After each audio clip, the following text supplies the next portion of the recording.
اللہ پاک نے جب حضرت آدم علیہ السلام کو بنا دیا اور اپنی رحمت سے انہیں کچھ نام سکھا دیے تو آدم علیہ السلام کو فرمایا فرشتوں سے ان ناموں کے متعلق پوچھو۔ جب حضرت آدم علیہ السلام نے فرشتوں سے پوچھا تو وہ جواب سے عاجز ہوئے اور اللہ پاک سے عرض کی، پاک ہے تو، ہمیں صرف اس چیز کا علم ہے جو تو نے ہمیں سکھایا ہے، اور بے شک تو دانا ہے۔ تب اللہ پاک نے فرشتوں کو جو حضرت آدم علیہ السلام کے گرد صفے باندھے اور مؤدب کھڑے تھے حکم دیا، حضرت آدم علیہ السلام کو سجدہ کرو، اور فرشتوں نے فوراً سجدہ کر دیا مگر ابلیس شیطان نے انکار کیا اور بولا کہ میں آدم سے بہتر ہوں کیونکہ مجھے تم نے آگ سے بنایا ہے اور آدم کو مٹی سے۔ اس نافرمانی سے شیطان اللہ کی بارگاہ سے نکال دیا گیا اور حضرت آدم علیہ السلام آزادی سے بیشت میں رہنے لگے۔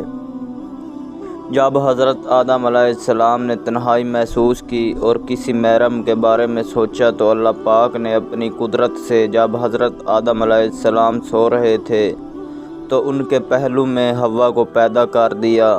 جب حضرت آدم علیہ السلام بیدار ہوئے تو ایک پاک باز عورت کو پاس بیٹھے دیکھا تو پوچھا، تم کون ہو؟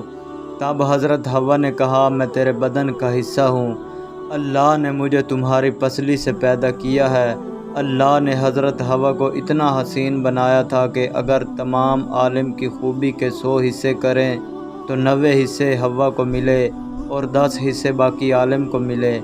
اس پر آدم علیہ السلام نے اللہ کے حضور سجدہ ادا کیا۔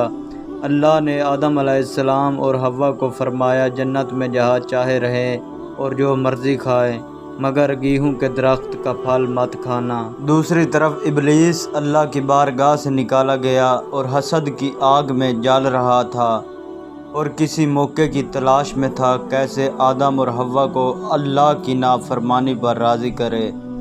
ابلیس نے سب سے پہلے طاؤس سے دوستی کی اور اس سے درخواست کی، دوستی کا حق ہے وہ اسے کسی طرح بیشت میں پہنچا دے تاکہ وہ آدم اور حوا سے اپنا بدلہ لے سکے۔ طاؤس نے اس بات سے انکار کیا اور کہا وہ سانپ سے بات کرے، ہو سکتا ہے وہ اس کی مدد کرے۔ تب ابلیس سانپ کے پاس گیا اور اسے اپنے فریب کے منتر میں پھنسا دیا اور سانپ ابلیس کو اپنے منہ میں ڈال کر بیشت کے اندر لے گیا اور بیشت کے نگہبان کو اس کے متعلق خبر نہ ہوئی۔ ابلیس حضرت آدم اور حوا کے پاس بیشت میں گیا اور رونا شروع کر دیا۔ آدم اور حوا نے شیطان کو بالکل نہیں پہچانا اور پوچھا کہ کیوں روتا ہے۔ تب شیطان نے انہیں خبردار کیا، یہ بیشت کی ساری نعمتیں ان سے چھن جائیں گی اور وہ مر جائیں گے۔ اس بات پر آدم اور حوا دونوں غم زدہ ہوئے۔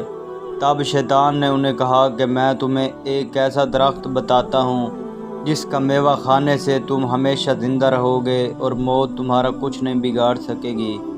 آدم کے پوچھنے پر شیطان انہیں اس درخت کے پاس لے گیا جس کے بارے میں اللہ پاک نے انہیں منع کیا تھا، مگر آدم علیہ السلام نے اسے کھانے سے انکار کیا اور کہا وہ ہرگز اللہ کی نافرمانی نہیں کریں گے۔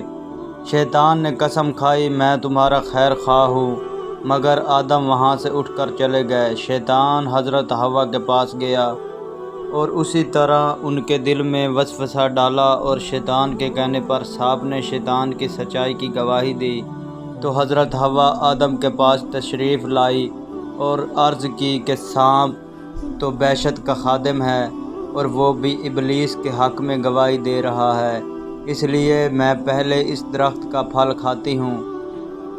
اگر کچھ غلط ہوا تو اللہ پاک سے میرے گناہوں کی معافی مانگنا، اور اگر کچھ نہیں ہوا تو آپ بھی کھا لینا اور پھر ہم ساری زندگی چین سے جنت کے میوے کھائیں گے اور موت ہمارا کچھ نہیں بگاڑ سکے گی۔ اس طرح آدم اور حوا نے شیطان کے بہکاوے میں آ کر وہ ممنوعہ کھانا کھا لیا جسے اللہ نے انہیں منع کیا تھا۔ کھانے کے بعد دونوں ایک دوسرے کے سامنے ظاہر ہو گئے اور وہ پتوں سے اپنا جسم چھپانے لگے اور اللہ پاک اس بات پر ناراض ہوئے اور انہیں جنت سے نکال کر زمین پر پھینک دیا۔ بعد میں اللہ نے حضرت آدم علیہ السلام اور حوا کو معافی مانگنے کی دعا سکھائی اور معافی مانگنے پر انہیں معاف کر دیا اور ایک عرصے تک انہیں زمین میں رہنے کا حکم دیا تاکہ انہیں مزید آزمایا جا سکے، اور بعد میں ان کی اولاد میں سے جو اچھے ہوں گے انہیں ان کی آبائی گھر جنت میں واپس لے جایا جائے، اور جو گنہگار ہوں انہیں جہنم میں ڈالا جائے گا۔